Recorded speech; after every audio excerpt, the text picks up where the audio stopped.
పూరీలోకి గ్రేవీగా ఆలుగడ్డ కర్రీ బాగుంటుంది. ఇది నేను కొంచెం ఇలా నార్త్ ఇండియన్ వాళ్ళని చూసి నేర్చుకున్నాను. ఒక 3 బటాకాలను తీసుకొని ఉడకబెట్టుకోవాలి కుక్కర్లో.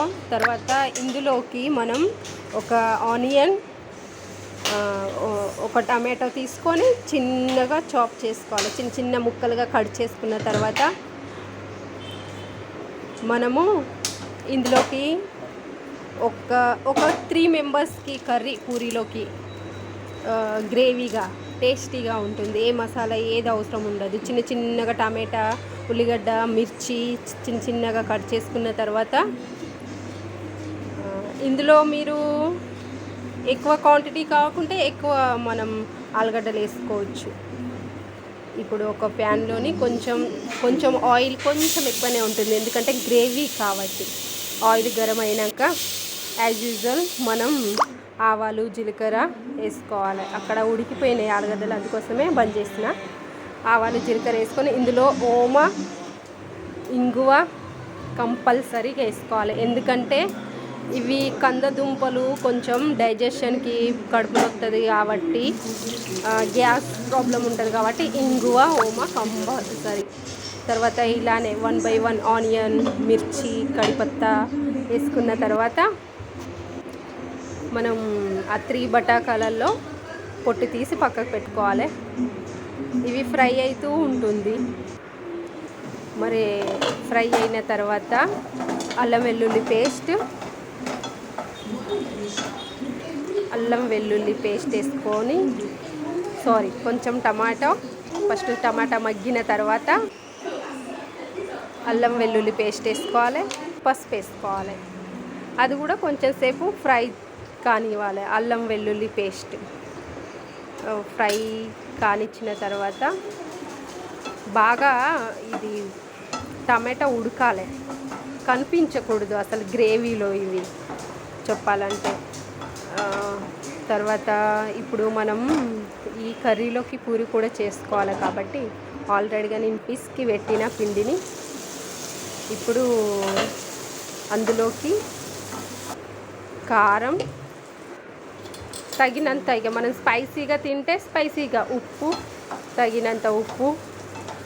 తర్వాత నేను ఇందులో వేడి చేసుకున్న వాటర్ని పోసుకుంటాను కాబట్టి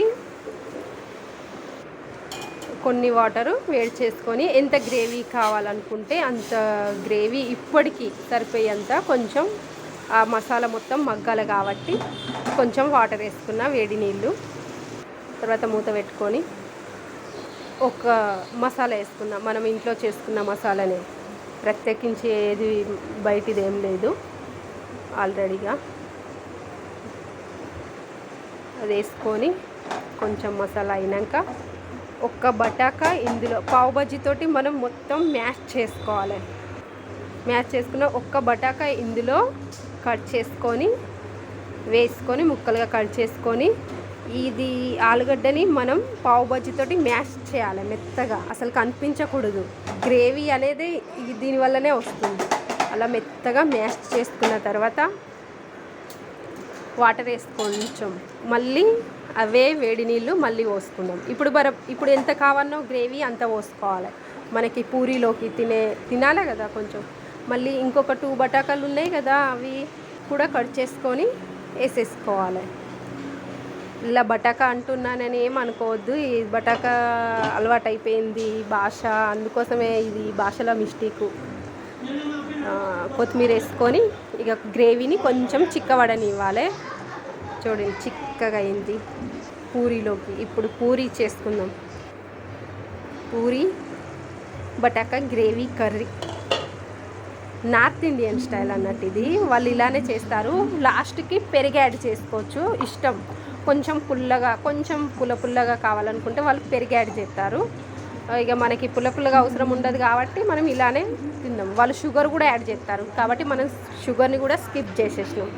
పూరి నేను ఎప్పుడు ఇట్లా పాట్లీ మీద చేసింది, రొట్టెల పీట మీద చేసింది ఎప్పుడు లేదు. మనకి ఏమైనా మషిన్ మీదనే అలవాటు కాబట్టి ఇక కొంచెం వీడియో కోసం నేను ఇట్లా పీట మీద చేసేసిన, అయినా పర్లేదు బాగానే వచ్చింది. కర్రీ మాత్రం గ్రేవీ కర్రీ సూపర్. నచ్చితే లైక్ చేయండి అబ్బా, ప్లీజ్ షేర్ చేయండి, సబ్స్క్రైబ్ చేయండి. Thank you so much. Bye, enjoy.